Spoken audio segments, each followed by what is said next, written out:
ESTHER, Esther 2. After these things, when the wrath of King Ahasuerus was appeased, he remembered Vashti, and what she had done, and what was decreed against her. Then said the king's servants that ministered unto him, Let there be fair young virgins sought for the king, and let the king appoint officers in all the provinces of his kingdom, that they may gather together all the fair young virgins unto Shushan the palace, to the house of the women, unto the custody of Hegai the king's chamberlain, guarder of the women, and let their things for purification be given them.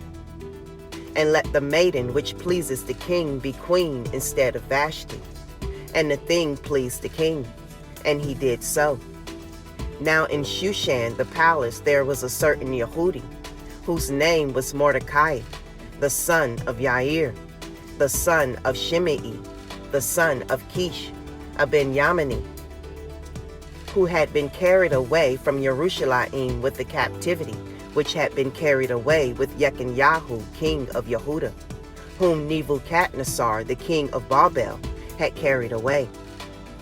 And he brought up Hadassah, that is, Esther, his uncle's daughter, for she had neither father nor mother, and the maid was fair and beautiful, whom Mordecai, when her father and mother were dead, took for his own daughter.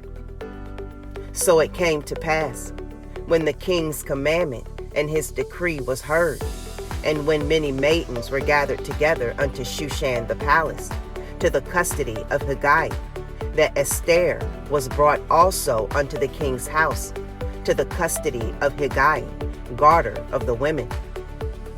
And the maiden pleased him, and she obtained kindness of him, and he speedily gave her her things for purification, with such things as belonged to her, and 7 maidens, which were meet to be given her, out of the king's house.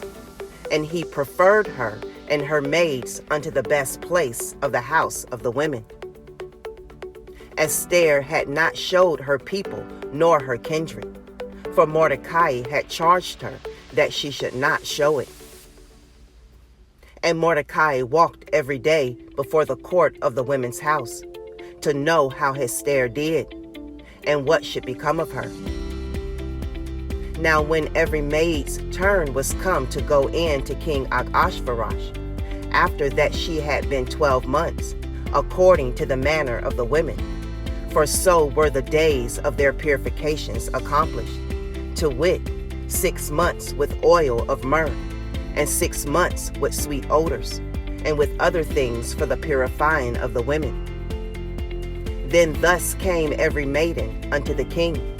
Whatsoever she desired was given her to go with her out of the house of the women unto the king's house.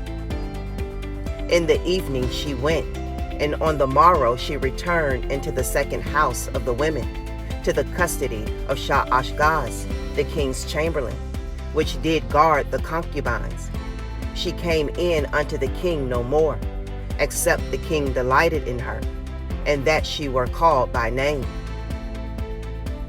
Now when the turn of Esther, the daughter of Abihail, the uncle of Mordecai, who had taken her for his daughter, was come to go in unto the king, she required nothing but what Hegai, the king's chamberlain, the guarder of the women, appointed.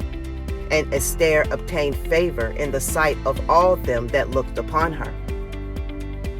So Esther was taken unto King Ahasuerus into his house royal in the 10th month, which is the month Tebeth, in the 7th year of his reign.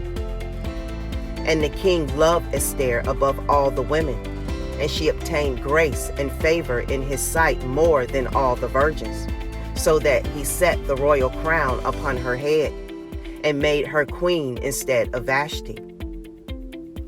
Then the king made a great feast unto all his princes and his servants, even Esther's feast, and he made a release to the provinces, and gave gifts according to the state of the king.